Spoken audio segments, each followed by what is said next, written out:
எலியா இனிமே தானங்க வருவாரு, அதுக்கப்புறம் தானே மேசியா வருவாரு, நீங்க மேசியா வந்துட்டீங்கன்னு பேசிக்கிட்டு இருக்கீங்க, எலியா வரணும் இல்லையா அப்படின்றாரு. அவன் கேட்கிறான். அப்ப இயேசு சொல்றாரு, வாசிங்க. இயேசு அவர்களுக்கு பிரதியுத்தரமாக எலியா முந்தி வந்து எல்லாவற்றையும் சீர்படுத்துவது மெய்தான். உண்மைதான்ப்பா, நீ சொன்ன மாதிரி எலியா வரத்தான் செய்யணும். ஆனாலும் எலியா வந்துட்டான்டா, எலியா வந்துட்டான். பத்தீங்களா? யூதர்கள் எல்லாரும் எலியா வருவான்னாங்க, இயேசு சொன்னாரு வந்துட்டான். கையை தட்டு. என் நாட்கள் முடியும் வரை, என் ஜீவன் பிரியும் வரை, என் சுவாசம் ஒழியும் வரை உம்மையே ஆராதிப்பேன், உம்மையே ஆராதிப்பேன். யூத மதம் என்ன சொல்லுது? எலியா வருவான் வருவான் வருவான். ஆனா கிறிஸ்துவ என்ன சொல்லிட்டு வந்துட்டான்றான்.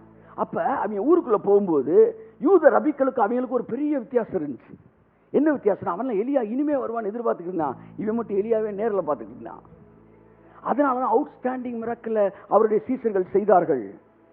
You must understand the promised blessings which is around you. Then only you can live an outstanding life. உன்னை சுத்தி இருக்கிற வாக்குத்தத்தம் பண்ணப்பட்ட வாக்குத்தத்தத்தின் நிறைவேறுதலான ஆசீர்வாதங்கள் உன்னை சுற்றி பிரசன்ட் டேஸ்ல இருக்கிறத நீ என்னைக்கு கண்டுபிடிக்கிறியோ உன் வாழ்க்கை அவுட்ஸ்டாண்டிங் வாழ்க்கைய மாற ஆரம்பிக்கும். தாயின் கருவில் உருவாகும் முன்னே சொல்லி அழைத்தவன் நீரே, தாயினும் மேலாக அன்பு எனக்காக ஜீவன் பாருங்க. அந்த பரிசேயர் சதிசேயருக்கெல்லாம் பெரிய அவுட்ஸ்டாண்டிங்கா எந்த மிராக்கிள்ஸ் பண்ண முடியல, எதையுமே பெர்ஃபார்ம் பண்ண முடியல. ஆனா சீசர்கள் மட்டும் அவுட்ஸ்டாண்டிங்கா பெர்ஃபார்ம் பண்ணா. ஏன்னா அந்த பரிசேயர்களும் சதிசேயர்களும் வாக்குத்தத்தங்களை நம்பினார்கள். ஆனால் அதன் நிறைவேறுதலை கரண்ட் டேஸ்ல தன்னை சுத்தி நடந்துகிட்டு இருக்கின்றத பார்க்க கண்ணு அவனுக்கு இல்ல. அதனால சாதாரண வாழ்க்கை வாழ்ந்தான். இவன் மட்டும் கண்டுபிடிச்சிட்டான், நம்மளை சுத்தி நடந்துகிட்டு இருக்கா, நிறைவேறுதல் நடந்துகிட்டு இருக்கான்னு கண்டுபிடிச்சனால அவன் எல்லோரை பார்க்க ஒரு அவுட்ஸ்டாண்டிங் லைஃப் வாழ்ந்தான். நான் சொல்லவா, 1000 வருஷ அரசாட்சி உன்னை சுத்தி எப்படி ஆப்ரேட் ஆயிட்டு இருக்கு நீ கண்டுபிடிச்சிட்டீங்கன்னா இந்த வாரத்திலிருந்து உன் வாழ்க்கை ஒரு அவுட்ஸ்டாண்டிங் வாழ்க்கையா மாறும்.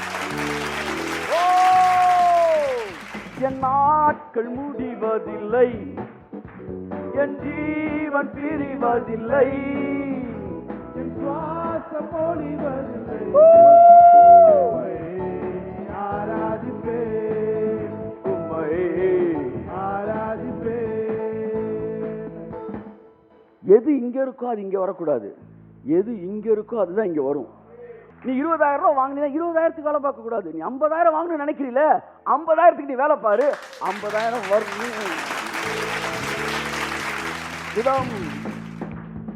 தாயின் கருவில் உருவாகும் முன்னே சொல்லி அழைத்தவன். ஆமென், ஆமென், ஆமென். உங்களை சுற்றி அந்த அனுபவத்தை நீங்க இந்த வாரம் முதற்கொண்டு பார்க்க போகிறீர்கள்.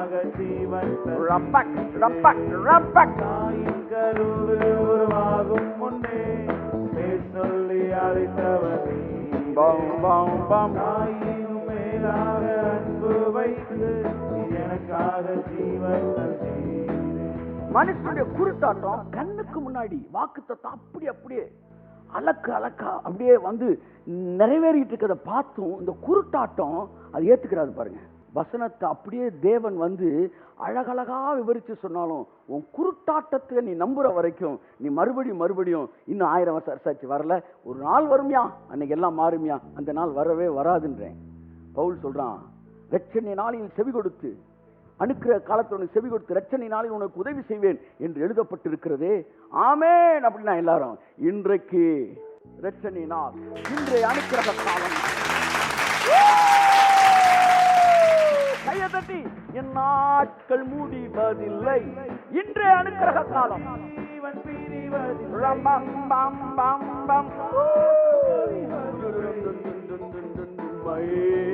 ஆராதிப்பே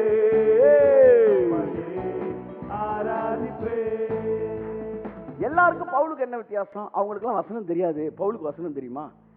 அனுக்கிற காலத்துல செவி கொடுத்து ரட்சணையால் உதவி செய்வேன்ற வசனம் ஒட்டுமொத்த பரிசேயர்களுக்கும் தெரியும். ஆனா பவுலுக்கு என்ன ஸ்பெஷலா தெரிஞ்சிச்சு?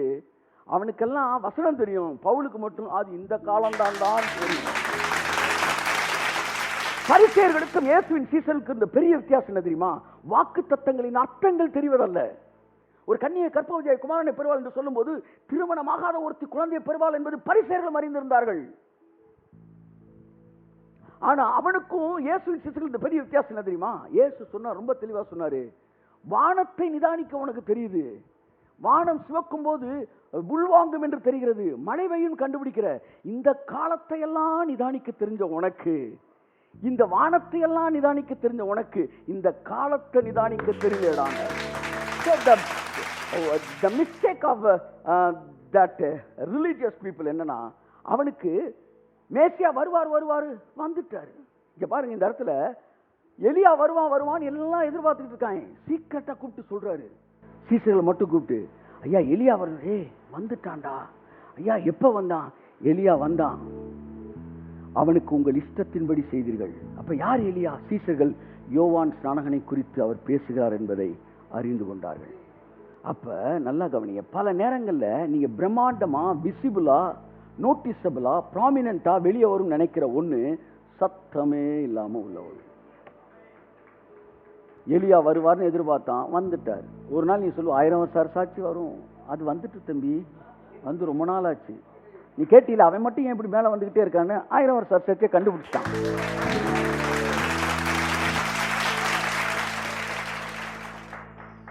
எப்படி 1000 வருஷம் சாட்சிக்குள்ள வந்துட்டோன்ற கண்டுபிடிக்கிறியோ, உன் லைஃப்ல தொட்டதெல்லாம் துலங்கும், திரும்புற பக்கமெல்லாம் கதவு திறக்கும்.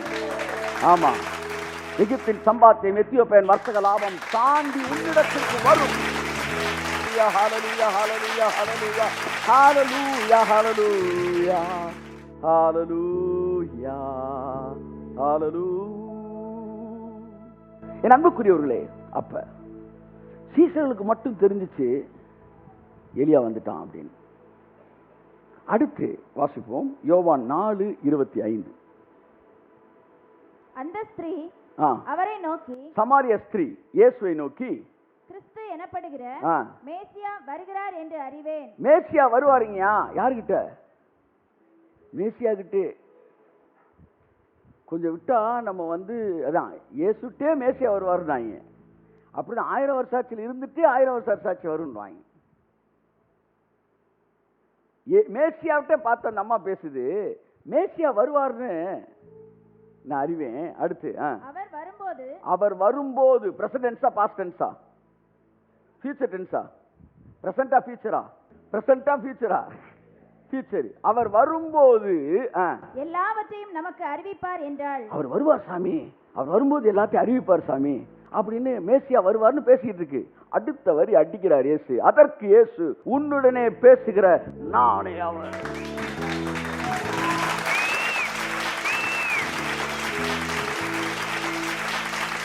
மதம் எதிர்காலத்தை நோக்கி கொண்டிருந்தது. இயேசு சொன்னார், டேய் நின்றுகிட்டு இருக்கேன்டா, நின்றுகிட்டு இருக்கிறேன். ஆமென். தாயின் கருவில் உருவாகும் முன்னே பேர் சொல்லி அழைத்தவர் நீரே, தாயினும் மேலாக அன்பு வைத்து எனக்காக ஜீவன் தந்தீரே. கருவில் உருவாகும் பேர் சொல்லி அழைத்தவர்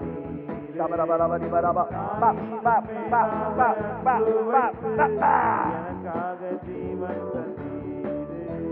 என் நாட்கள் முடியும் வரை, என் ஜீவன் பிரியும் வரை, என் சுவாசம் ஒழியும் வரை உம்மையே ஆராதிப்பே, உம்மையே ஆராதிப்பே. எதிர்காலத்தை நோக்கி காத்திருப்பது மதம். நிகழ்காலத்திலே தேவன் செய்து கொண்டிருக்கிறதை புரிந்து கொள்வதே கிறிஸ்தவம். அப்ப இன்னும் கொஞ்சம் உறங்கட்டும், இன்னும் கொஞ்சம் கை முடக்கி கொண்டு நித்திரை செய்யட்டும் நீ சொன்னா நீ சோம்பேறி. கொஞ்ச நாள் கழிச்சு வராது, அது ஏற்கனவே வந்துருச்சு. இந்த மாதிரி 1000 வருஷ அரசாட்சி இதெல்லாம் ஒரு ஒரு நோட்டிசபிளா வரணும், ஒரு அப்படி வரணும்னு நம்ம நினைச்சுக்கிட்டு இருக்கிறோம். இப்படி ஒரு படத்தை நம்ம மனசுல கொடுத்துருக்காங்க. ஆனா இயேசு சொன்னாரு, அப்படிலாம் வராதுப்பா. கை தட்டுங்க, அப்படி வராது. சரி, 1000 வருஷ அரசாட்சி வர்றதுல நமக்கு அவனுக்கும் பிரச்சனை இல்லை. வர்ற ஸ்டைல் இருக்குல்ல, என்ன சொல்லுங்க? வர்ற ஸ்டைல், திரும்ப சொல்லுங்க. வர்ற ஸ்டைல், அந்த என்ட்ரி என்ட்ரி என்ட்ரி, நான் திரும்ப வருவேன்னொன்னே அப்படி பேக்ரவுண்டோட அவர் நினைச்சிட்டு இருக்கிறான். அம்பிட்டும் லோக்கல்ல சினிமா பார்த்த மைண்ட் செட்டில் இருக்கிறான். அப்ப 1000 வருஷ அரசாட்சியில எந்த குழப்பமும் இல்லை நமக்கு அவங்களுக்கும். மதத்தில் இருக்கவன் எதிர்காலம்ன்றான், வசனம் தெரிஞ்சவன் நிகழ்காலம்ன்றான். அந்த வசனம் என்னன்றதான் பார்க்க போறோம். ஒண்ணு. ரெண்டாவது, 1000 வருஷ அரசாட்சியை 2 பேரும் அக்செப்ட் பண்ணிக்கிறாங்க. ஆனா மதத்தில் இருக்கிறவன் ப்ராமினெண்டா வரும். அப்படி இறங்கும் போது சீரியல் செட்டோட இறங்குவாரு. அப்புறம் திடீர்னு லைட் ஆஃப் பண்ண ஜென்ரேட்டர் போட்டு விடுறாங்க, திரும்ப சீரியல் செட் அப்படி வருவாரு. இப்படி எதிர்பார்க்கிறான். மதம் எப்பவுமே அப்படிதான் எதிர்பார்க்குது. ஆனா இயேசு அப்படி வரும்னு சொல்லல.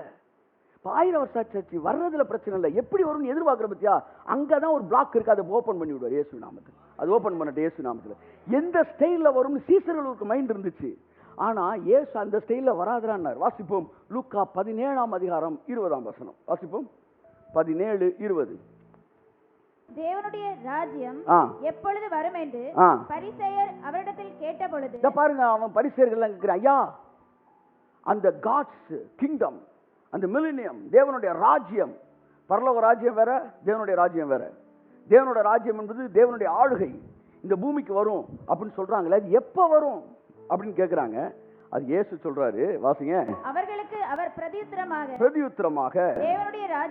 தேவனுடைய ராஜ்யம் பிரத்யட்சமாய் வராதுப்பா. கையத்தட்டே, யார் ஆனர் பண்ணி இந்த வசனத்தை எந்திரிச்சுங்க கை தட்டிட்டு ஆமென் ஹalleluya. தாயின் கருவில் உருவாகும் முன்னே பேர் சொல்லி அழைத்தவர் நீரே. தாயினும் மேலாக அன்பு வைத்து எனக்காக ஜீவன் தந்தீரே. தாயின் கருவில் உருவாகும் முன்னே பேர் சொல்லி அழைத்தவர்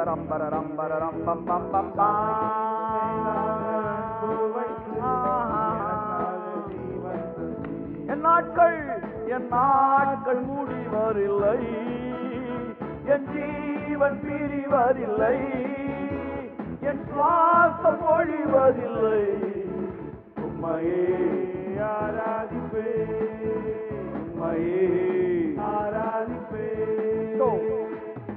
ஃபேமஸா வரணும், பிரம்மாண்டமா வரணும், ப்ராமினெண்டா வரணும், நோட்டிசிபிளா வரணும் அப்படின்னு எதிர்பார்க்குது மதம். ஆனா தேவன் சொன்னாரு பிரதியட்சமா வராது, நீ நினைக்கிற மாதிரி ஸ்டைல்ல வராது.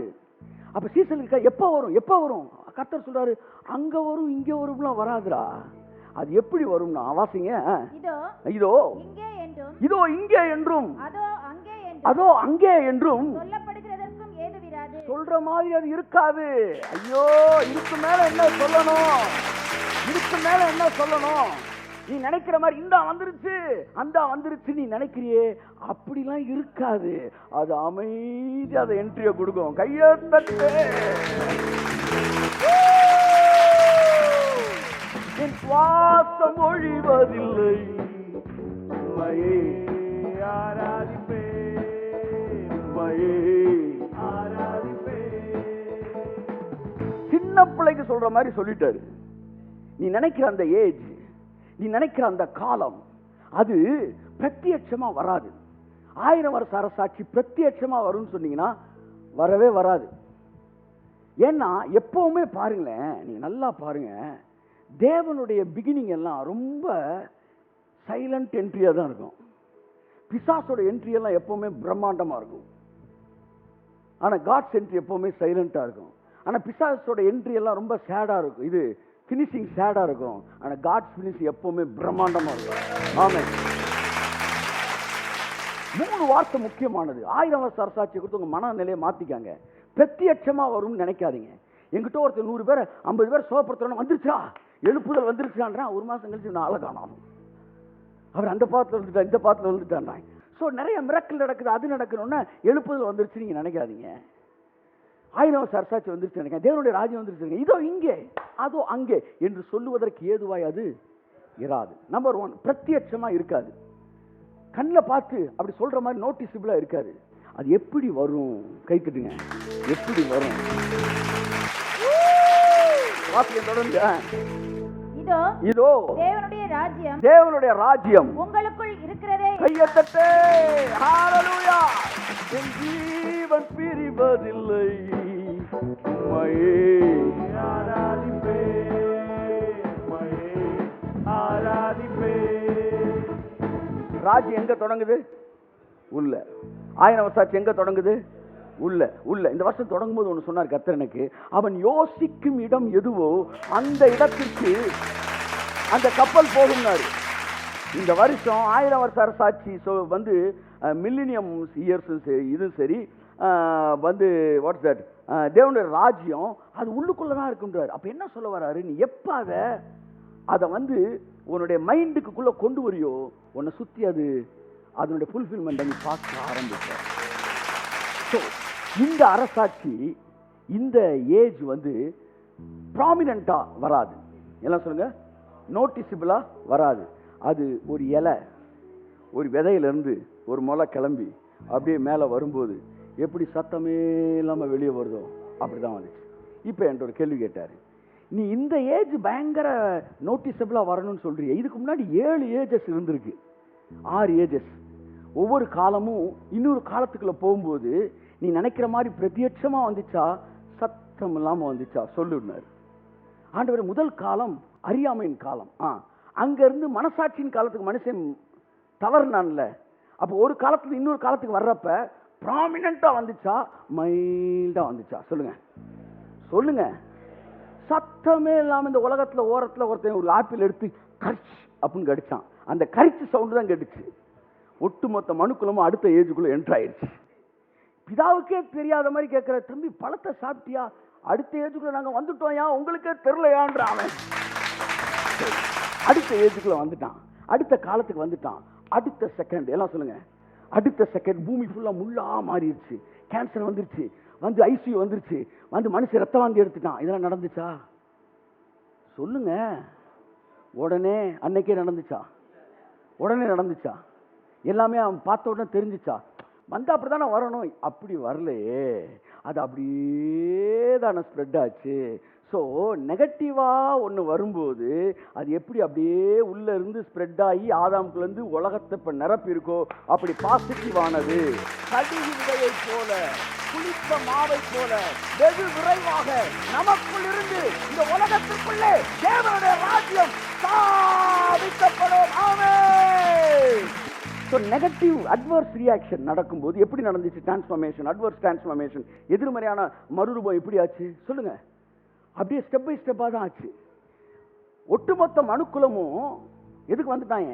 பாவத்துக்குள்ள வந்துட்டாங்க. அடுத்த ஏஜுக்கு வந்துட்டாங்க. ஏஜ் ஆஃப் கான்சைன்ஸ்க்கு வந்துட்டாங்க. மனசாட்சியின் காலத்துக்கு வந்துட்டாங்க. ஆனால் டக்குன்னு இந்த பூமி எல்லாம் இப்படி ஆகும்னு சொன்னா நடந்துச்சா? இல்லை. அது அப்படியே ஸ்ப்ரெட் ஆச்சு, உலகத்தையே நிரப்பி இன்னைக்கு 4000 வருஷம் ஆயிருக்கு பிசாசு தன்னுடைய ராஜ்யத்தை பூரணமாய் பூமிக்கு கொண்டு வருவதற்கு. அப்படி அழிச்ச பிறகும் பார்த்தா டார்ஜிலிங் நல்லா இருக்கு, காஷ்மீர் நல்லா இருக்கு, அப்பவும் ஒன்றும் அழிக்க முடியாத பல சூப்பர் பிளேஸ்லாம் இருக்கு. அப்போ அழிக்காத உலகம் எப்படி இருந்திருக்கும்? ஓகே, நெகட்டிவ் அட்வர்ஸ் நடக்கிறதுக்கு, அட்வர்ஸ் ரியாக்ஷன் நடக்கிறதுக்கு இவ்வளோ ஆயிருக்கு. அப்போ ஒரு ஏஜ்லேருந்து இன்னொரு ஏஜுக்குள்ள வரும்போது எல்லாம் டக்குன்னு ப்ராமினெண்ட்டாக நடக்கலை. இது மட்டும் ஏன் ப்ராமினெண்ட்டாக நோட்டிசபிளாக உடனே இமீடியட்டாக நடக்கணும்னு நினைக்கிறேன்? நெகட்டிவாக வந்தப்போ டக்குன்னு நடக்கலையே, மெதுவாக தானே நடந்துச்சு. அப்போ பாசிட்டிவாக நடக்கும்போதும் டக்குன்னு ஓவர் நைட் நடக்காது.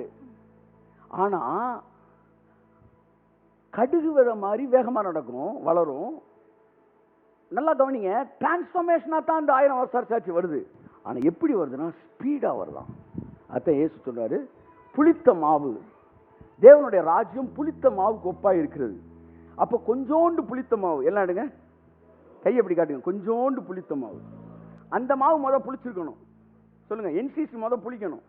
இப்படி கை எடுங்க, இந்த கொஞ்சோண்டு புளித்த மாவை அப்படி எடுத்து புளிப்பில்லாத 3 படி மாவுல கொஞ்சம் அப்படி தூக்கி போடுறாரு பாருங்க. போட்ட உடனே அந்த 1000 வருஷம் போடு பாருதான். ஓ முடிவதில்லை, உம்மையே ஆராதிப்பே, உம்மையே ஆராதிப்பே. இப்படி வரேன். உலகம் முழுவதும் 1000 வருஷம் சாட்சி வரணும்னா என்ன நடக்கணும் சொல்லுங்க? கொஞ்சம் பேர்ட்ட 1000 வருஷம் ஆச்சு வரணும். கையை தட்டு. தாயின் கருவில் உருவாகும் முன்னே, புரியுதா புரியுதா? ஆமென். சொல்ற புரியுதா? கொஞ்சம் மாவு புளிக்கணும், அப்பதான் எல்லா மாவும் புளிக்கும். ஆமென். அது கொஞ்சம் புளித்த மாவு நீயும் நானுமா இருப்பதற்காக கர்த்தருக்கு நன்றி சொல்லுவோம். ஆமென். தாயினும் மேலாக அன்பு வைத்து எனக்காக ஜீவன் தந்தீரே.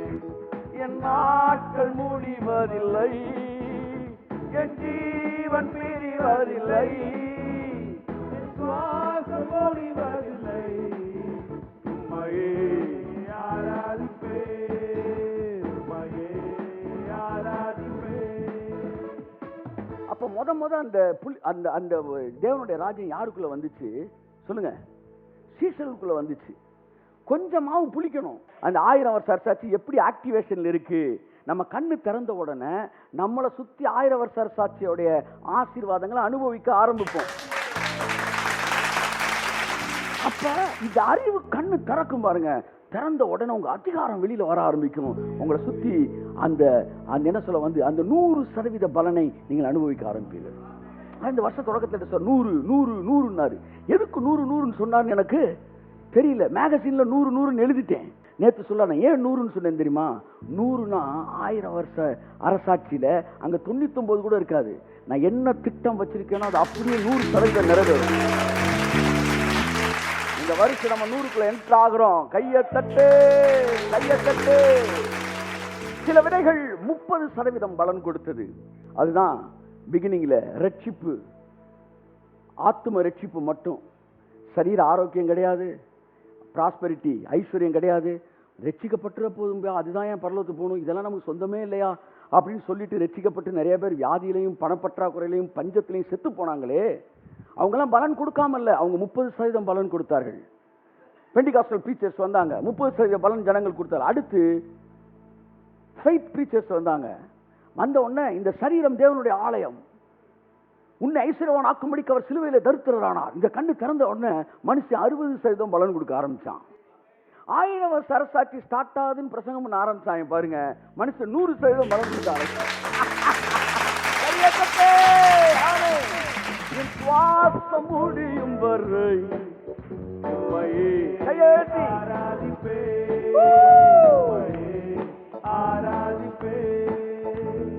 எத்தனை முறை இடறினாலும் அத்தனையும் மன்னித்தீரே.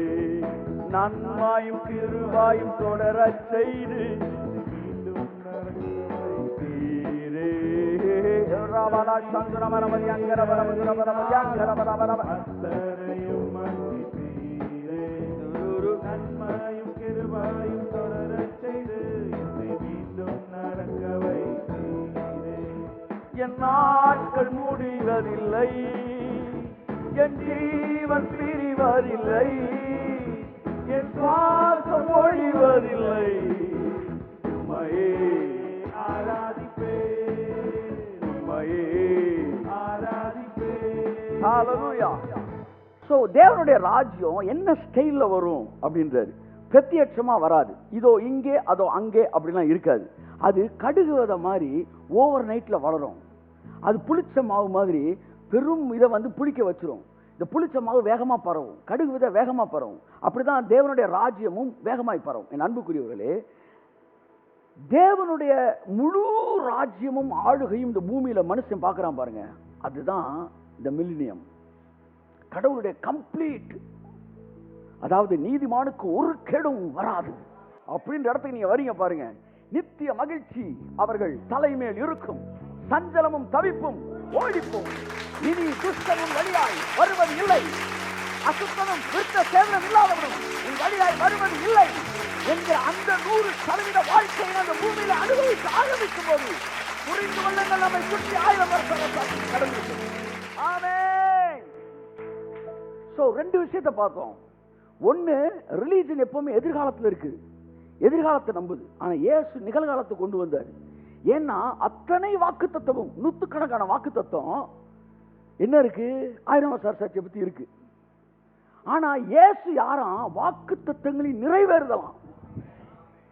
அப்ப இயேசு வந்ததுக்கு பிறகு வாக்கு தத்தம் நிறைவேறதுக்கு இனிமே வேற ஒரு பலின்னு ஒண்ணு தேவையே. கர்த்தர் கேட்கிற, எதுக்கு நீ காத்திருக்கிற, என் குமாரனே அனுப்பிச்சிட்டேன். பைபிளில் இருக்க அத்தனை வசனத்துக்கு நிறைவேறுதல் என் குமாரனுடைய ரத்தம். அந்த ரத்தத்தையே நான் செலுத்திட்டேன். இனிமே இந்த வசனம் எல்லாம் நிறைவேறதுக்கு யாருக்குடா நீ காத்திருக்கிற? 1000 வருஷம் என்ன என் குமாரனோட பெருசா? கை தட்டுங்க.